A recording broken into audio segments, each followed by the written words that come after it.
All right, well, Charlie Gasparino was right. They are coming up with more money, more stimulus, an election year, no doubt about it, at least $1 trillion. If some of these numbers they're bouncing around are right, maybe a couple of trillion, maybe 3 trillion, who knows? Charlie Gasparino, what are you hearing, bud?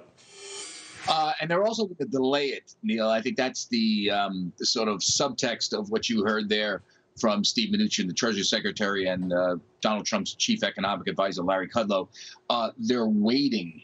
And what we are hearing from sources, working Capitol Hill, working the White House, these are lobbyists, they're saying that the next round of stimulus could come as late as September.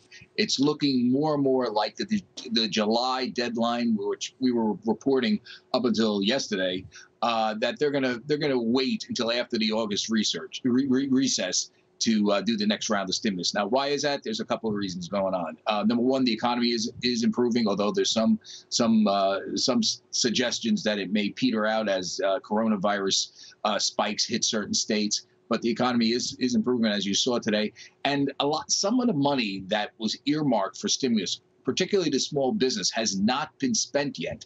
Those small business loans that the Fed, I think, right now is giving out, it's barely touched. So the feeling now from Republicans on Capitol Hill, from the White House, unless something changes dramatically, is that let's reassess. Let's look at what parts of the economy need additional stimulus, and let's focus on that. And some of the things that we've been hearing, quite frankly, is yes, infrastructure is on the table. Aid to certain states is on the table.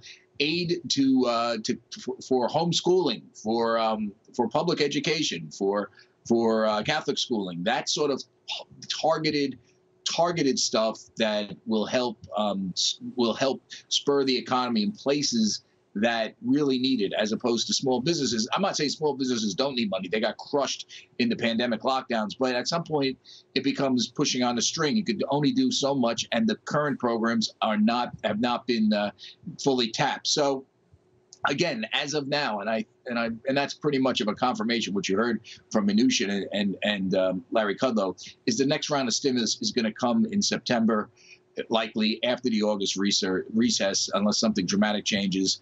And you could see checks to individuals, but it's going to be much more focused. I'd be surprised if they just start handing checks to individuals as they did in the first rounds.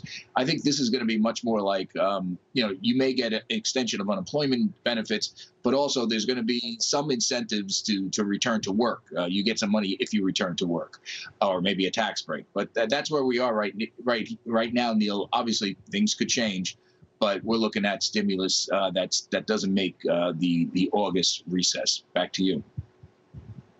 All right, we'll watch the impact of that. Charlie, have a good 4th, my friend, Charlie Gasparino. Best in the business.